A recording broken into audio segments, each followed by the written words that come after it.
Orientaciones para la cuarta sesión ordinaria del Consejo Técnico Escolar y el taller intensivo de formación continua para docentes. Es necesario sumar saberes. 26 de enero de 2024.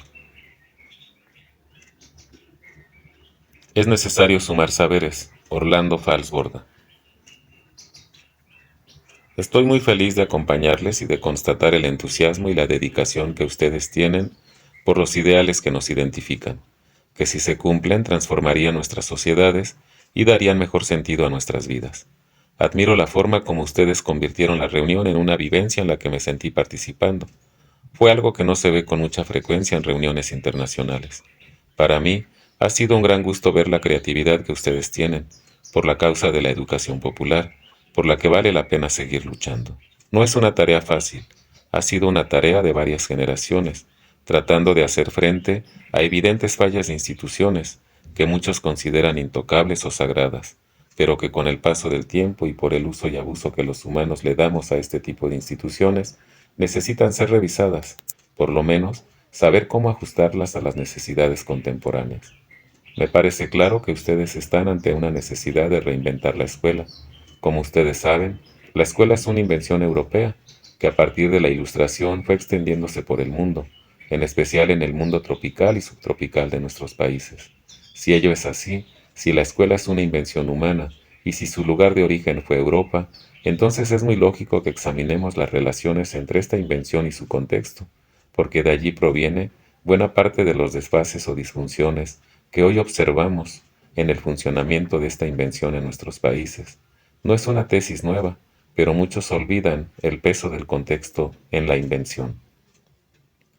No puede haber una invención de este tipo sin que refleje la cultura, la visión regional y el sentido de unidad social que pueda tener para alcanzar determinados fines. Estamos de acuerdo en que la misión de la escuela es generar y transmitir conocimiento. En los últimos años, en nuestros países y quizá también en su lugar de origen en Europa, esa función de generar y transmitir conocimientos no se está cumpliendo a cabalidad, ni por la práctica ni por la organización interna o cerrada de muchas de las instituciones escolares. Se necesita revisar casi todo lo que tiene que ver con esas dos básicas funciones sociales, generar y transmitir conocimiento, porque los conocimientos que muchas veces produce la escuela son pobres o no están vinculados lo suficiente con la realidad. Las instituciones escolares tienden a aislarse de la comunidad, tienden a ser elitistas y desde ese punto de vista establecen un tipo de monopolio del conocimiento para determinadas clases sociales. Lo irónico es que las escuelas, incluyendo las universidades, creen que siguen cumpliendo con su función original, la de servir a la sociedad, pero en eso se están engañando, de manera que ustedes tienen toda la razón para su lucha. Ningún país ni ninguna sociedad pueden mantener la ficción de estar preparando a las generaciones para una vida productiva y feliz, con base en autoengaños, o permitiendo que se desfigure una misión que debe ser eminentemente altruista y no principalmente un negocio. Ustedes lo han dicho, sí se puede repensar la escuela. Ustedes han demostrado optimismo al venir y hacer un esfuerzo tan grande para encontrarse los unos con los otros y construir este movimiento de política de transformación por la justicia. Estoy seguro que ustedes ya tienen una cierta visión de lo que quisieran hacer, cómo reinventar esta escuela contextualmente para que no sea una simple copia o imitación del primer invento original europeo, sino que ahora se cumpla ese principio de la contextualización, respondiendo a nuestras propias realidades y no a las de Europa. Ahí veo el reto principal de la misión de ustedes, al pensar una escuela para el trópico y para el subtrópico, es decir, para el tercer mundo, y para nuestro pueblo pobre, marginado, olvidado, explotado.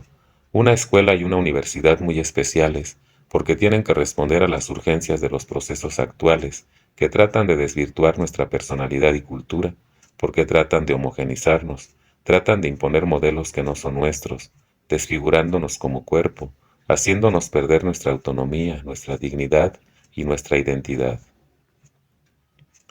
¿Cómo sería esa reinvención? No voy a establecerme ahora como profeta. Voy a poner ciertas bases para que nuestra conversación sea lo más productiva posible. Por lo menos yo diría que esa nueva misión de organizar la escuela y la universidad como centros de irradiación de aprendizajes sería indudablemente para transformar la sociedad y mejorar las condiciones de vida de los pueblos.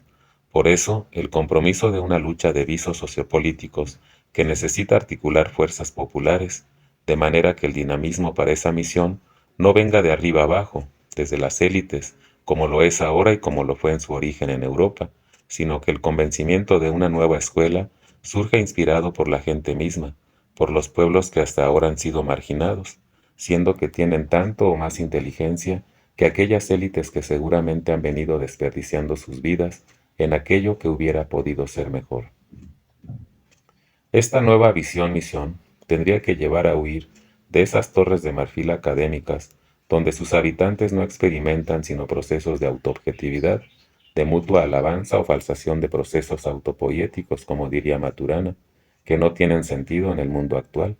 Y si es así, y se derruyen esas torres de marfil, tan falsas en cuanto al conocimiento mismo, tendría que cambiar también el lenguaje de la escuela y el lenguaje de la universidad, para que lo que se reflexione y se discuta no sea del exclusivo monopolio de esos grupos privilegiados, y se termine la jerga usual de las profesiones, haciendo que éstas se hagan accesibles a los públicos en general, y que cualquier persona, aunque no sea doctor o profesor, entienda y participe y sea feliz con lo que participa.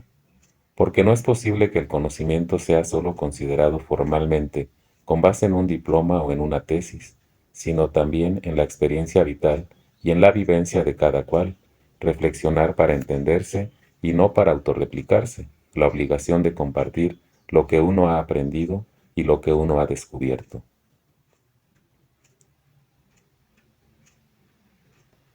Y no como en siglos pasados en Europa, donde los científicos tendían a esconder lo aprendido para que otro colega no le robara su descubrimiento.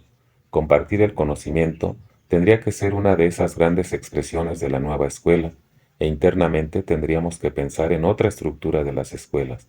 Y si empezamos con la universidad estancada, no podemos seguir imaginándola con la actual estructura departamentalizada o con facultades disciplinares.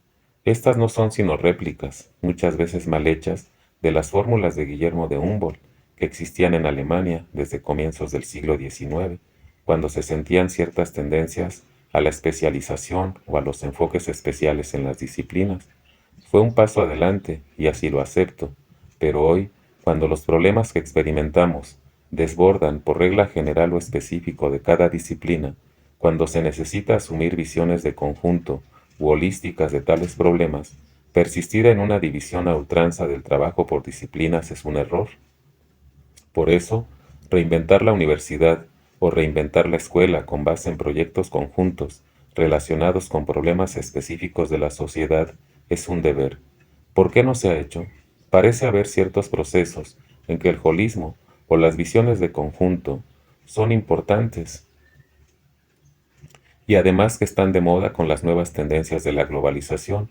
¿Por qué no se han adoptado? Me imagino que porque alrededor de cada departamento y de cada disciplina o de cada facultad se ha constituido un interés creado de los profesores respectivos, de los maestros. Para ellos parecería más importante defender su puesto que cambiar el contexto, siendo que esto último es indispensable. El enfoque hacia los problemas y las visiones de conjunto obligan a reinventar la escuela y a terminar esa tendencia de explotar la búsqueda del conocimiento que nuestra gente tiene para acumular capital. Ya dijimos que en una escuela o en una universidad lo que hay que acumular es conocimiento, no dinero, acumular buena voluntad, acumular una filosofía de vida colectiva que ayuda a resolver tantos problemas que tenemos.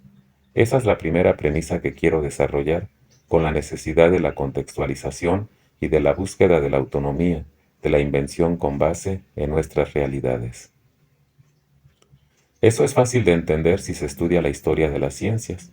Enfoquémonos desde el punto de vista de cómo surgen los paradigmas dominantes. Por ejemplo, estoy casi seguro de que este tipo de tensión en las escuelas de su época motivó la revolución educativa en los tiempos de Descartes, en el siglo XVII. Allá había también una rebelión contra las formas y el sentido de las escuelas como venían, de las escuelas escolásticas, las escuelas monásticas y de tendencias elitistas de las universidades que se habían fundado en el siglo XI en Salerno, luego en Bolonia, Salamanca, Upsala, donde había que hablar en latín, La transmisión del conocimiento que habían heredado los monjes en el medioevo se retoma por este tipo de unidad, llevando a la repetición y a la autoridad hasta cuando Descartes protesta: quiero que me entiendan en mi lengua y no en latín. Vaya qué rebelión. Quería escribir su tratado sobre el método en francés, pero eso le valió que lo expulsaran de la Universidad de Leiden. Por supuesto, los intereses creados alrededor del latín empezaron a defenderse y hasta añadieron motivos religiosos. Este primer Descartes cumple una función transformadora de reinvención de las instituciones educativas de su época, inspirado en el impulso cientifista que venía con Newton, Galileo, Leibniz. Entonces ocurre lo impensable: lo que Descartes enseñaba como rebelión lo retoman sus seguidores como tradición. Aquello que hubiera sido un reto permanente para las sociedades europeas, mantener unas escuelas vivas y sintonizadas con la gente, pasa a ser la base de un paradigma pasivo, donde el dualismo es la regla y la autoridad dice la palabra final.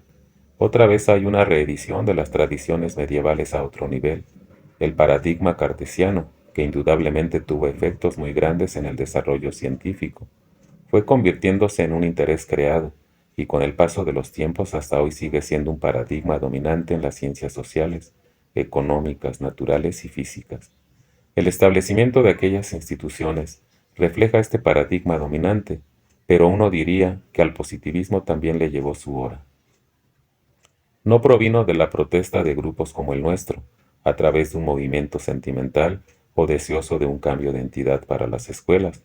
El cambio provino del reto de otra élite, la de los físicos. Hacia 1920 aparece la rebelión de los físicos cuánticos, con dos principios, que a partir de ese momento transforman el saber y el sentir de las ciencias en general.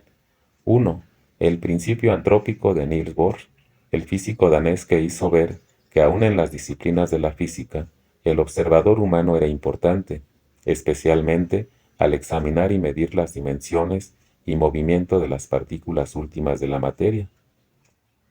Ahí estaba el problema: ¿las partículas son partículas o son ondas? El observador debía decidir, de allí el principio antrópico. El otro gran principio es el de la indeterminación de Werner. Heisenberg, quien sostuvo que la realidad no puede asirse midiendo o contando, sino juzgando, y por eso la determinación de la naturaleza de esas partículas es imposible. ¿Contra quiénes se rebelaron estos dos físicos europeos? Contra los intereses creados de la física en las universidades rutinarias. Aunque no echaron a borde la Universidad de Dinamarca ni a Heinsberg de Alemania, el que defendió los intereses creados fue Einstein, al no poder admitir esos dos principios. Lo confesó con una frase muy interesante: Dios no juega a los dados, pero aquellos demostraron que sí, que Dios era tan poderoso que hasta con los dados podía jugar. A partir de allí, la física se transformó y con ella todas aquellas ciencias como la mía, las sociales, empezaron a recibir el impacto de la nueva visión científica con un nuevo paradigma. Hasta ese momento, las ciencias sociales y las ciencias naturales iban cada cual por su lado. En las sociales tuvimos la orden de nuestros profesores de imitar a los físicos, porque de lo contrario no éramos científicos serios. Pero entonces, aquellos gigantes de la física cuántica dicen: tenemos que acercarnos a las ciencias sociales y aprender de ella, porque son antrópicas e indeterminadas. Igualmente, ese ha sido un gran reto al positivismo cartesiano. Los paradigmas de las ciencias en las universidades están cambiando hoy, como lo reconoce Thomas Kuhn, cuyo texto recomiendo. Kuhn reconoce que estos paradigmas desde Descartes para acá tienen características de cerramiento, con sus sabios perros guardianes, que son los que deciden si lo que se hace o se publica es o no científico. Esto es cerrar el conocimiento, como un dogma, disminuirlo, descolocarlo en relación con la realidad. Estos paradigmas se han cerrado y por lo tanto no tienen futuro. Ya no solamente de la física cuántica ha salido este reto al positivismo, al funcionalismo parsoniano o al mecanicismo newtoniano, sino que también ya hay otras teorías y otros preparadigmas que han salido a flote. Voy a mencionarlos simplemente para no tomar tanto tiempo. Son la teoría de sistemas de Bertalanffy, Lanfy, la teoría crítica de la escuela de Frankfurt y de Habermas, la teoría del caos de Prigogine y de Mandelbrot, y por último, la teoría de la investigación, acción, participación.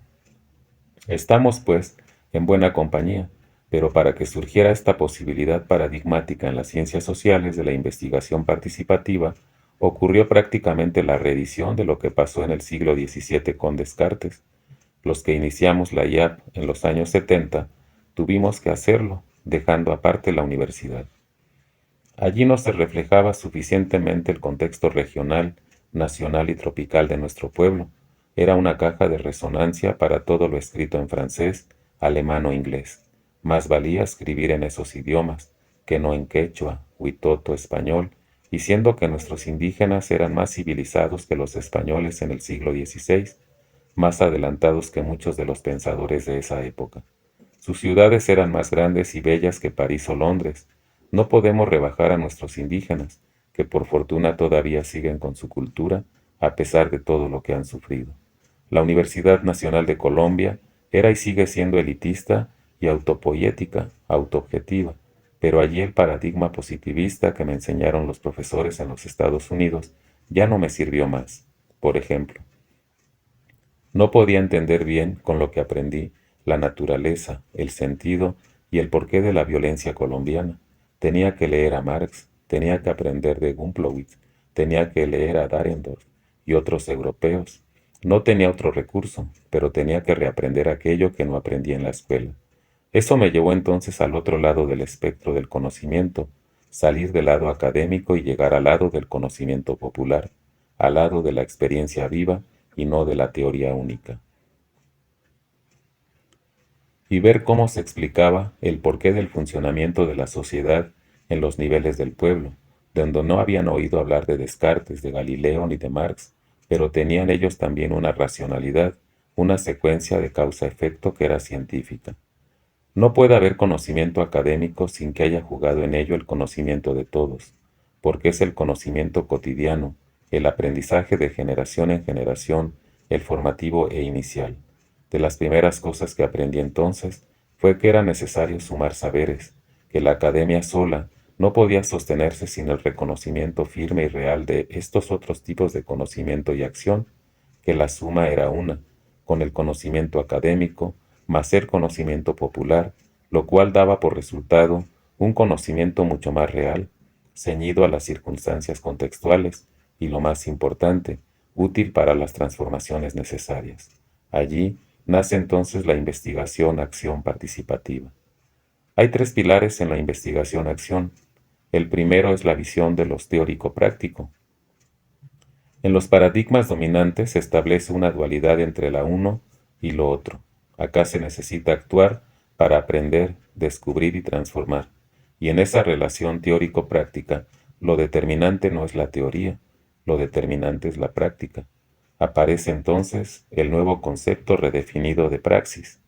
No es la praxis aristotélica o hegeliana, sino una praxis redefinida no sólo por la práctica misma, sino por el sentido de la práctica.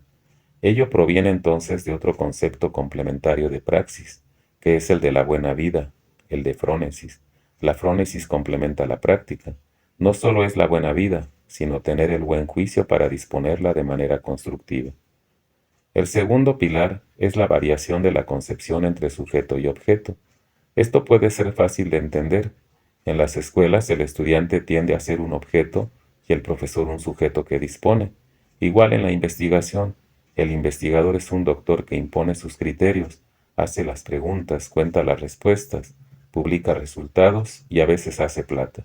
Pero en el paradigma abierto de la investigación participativa, la relación debe ser horizontal o simétrica, lo cual implica el cambio de muchas cosas, de conducta, de estilo, de la forma de comunicarse. Por supuesto, si se tradujera a la estructura de la escuela o de la universidad, ellas cambiarían también, ya no sería departamentalizando. La filosofía participativa requiere el desenvolvimiento personal, el comprometerse con los otros, el ayudar a resolver problemas, no a crearlos, aunque muchas veces uno los cree, y a reconocer que esta filosofía de la vida, la de un investigador comprometido con su pueblo, requiere que los procesos sociales avancen como una espiral de reflexión y acción. Por último, hay la obligación de comunicar y saber comunicarse, en los lenguajes y formas que rompan el aislamiento de los públicos participantes. De allí el uso de la literatura, los audiovisuales, como ustedes mostraron ayer de manera tan bella y creativa. El sentimiento es importante. El buen investigador participante es capaz de convertirse en un ser sentimental que logra combinar cabeza y corazón, y ser así un ser humano real y no un mero maestro. Al comienzo de mi exposición destaqué el papel del contexto, la teoría contextual o la hipótesis contextual. Esto es algo determinante para nuestro trabajo, así como la escuela nació en Europa. Resulta que muchas de las cosas del mundo hoy han nacido acá, entre nosotros. Voy a destacar precisamente lo de Simón Rodríguez, venezolano, y lo de un sabio nuestro que tenemos en Colombia, que hemos olvidado y que nos da el ejemplo de cómo contextualizar nuestro trabajo. Me refiero al sabio Caldas. Simón Rodríguez dijo, o inventamos o perecemos. ¿En qué pensaba Simón? En la realidad de su época, en sus necesidades, en el trópico. El trópico es el paraíso terrenal tan distinto a la zona templada, con sus tundras y sus cielos. Allá nos envidian, y por eso han venido acá tantos, a explotarnos. Allá surge una realidad que ellos mismos interpretan. Acá nosotros tenemos una realidad que nosotros, los de adentro, sabemos explicar, entender y gozar mejor. En eso tenemos unas ventajas inmensas, y eso es lo que nos enseñó el sabio Caldas, con su invención, primero en el mundo de la antropogeografía. Nadie antes que él había meditado sobre relaciones entre el hombre y su medio. ¿Quién retoma esta idea? Alejandro de Humboldt, alemán que vino al trópico a sentirlo, y vuelve a su tierra y a su contexto como un hombre del trópico. Humboldt deja de ser alemán nórdico, una vez que lo mandaron a que trabajara en Rusia, en las mismas cosas de su investigación, no aguantó y a los 3 meses estaba de vuelta trabajando en el análisis de sus estudios del trópico. Él era un alemán de alma tropical. Estas dos figuras nos enseñan que en el trópico tenemos un universo de hechos, de cosas, de maravillas, de magias que nadie mejor que nosotros puede entender, estudiar, analizar y gozar. En cambio, nos subordinamos a aquellos de otras latitudes, que vienen con otras filosofías de vida o comercios, con otros propósitos, a aprender de nuestros chamanes, a apreciar la biodiversidad que solo nosotros tenemos, para entonces convertirlo allá en otro tipo de conocimiento técnico o tecnológico, o en una píldora que después nos van a vender en dólares, sin dar reconocimiento a los chamanes de donde salió la información contextual básica sobre lo genético. Nosotros tenemos aquí un reto, y ese reto del trópico exige un nuevo paradigma distinto del paradigma dominante cartesiano, que es el que subyace a la explotación capitalista, con lo que se está acabando la selva. Esto ya lo aceptan hasta aquellos que reconocen en el capitalismo tendencias a la entropía, que es el desorden estructural, la autodestrucción. Las redes del aprendizaje-acción, de la investigación-acción y la IAP incluyen al mundo anglosajón. Cuando la IAP se desarrolló en los años 70, en varios países del tercer mundo casi al tiempo, un grupo de educadores australianos de la Universidad de Dickens lo descubrió y lo tradujeron del español al inglés, educadores encabezados por un gran hombre que seguramente ustedes han conocido, especialmente en España, donde han sido traducidos muchos de sus trabajos. Stephen Kemis. Pues bien, Kemis dio a la IAP la posibilidad de trascender su universidad para transformarla en otra cosa y vincularse a los problemas de los aborígenes australianos que los blancos han venido exterminando desde hace mucho tiempo, pero aún quedan sus comunidades en el norte de Australia. Kemis pensó que la IA podía resolver esos problemas de decaimiento étnico, cultural, y entonces organizó un equipo de profesores de IA. Tuvieron éxito, tanto que el gobierno de Australia les cedió 3 o 4 helicópteros para cubrir ese gran territorio. Ahí nació la modalidad que ellos llamaron aprendizaje-acción y exigieron que el maestro también investigara y se involucrara en la vida de las comunidades donde estaba su escuela. Era una iniciativa apenas esbozada unos años antes en Inglaterra con Lawrence Stenhouse. Esto se puede ver como una iniciativa anglosajona, pero el impulso provino del sur. Es posible que se esté revisando el reconocimiento de la necesidad de este tipo de trabajos, en el sentido de que en el norte han venido haciendo estas cosas del sur, en algunas partes cooptándolas. Uno de los síntomas es el crecimiento del movimiento del maestro investigador en el sur.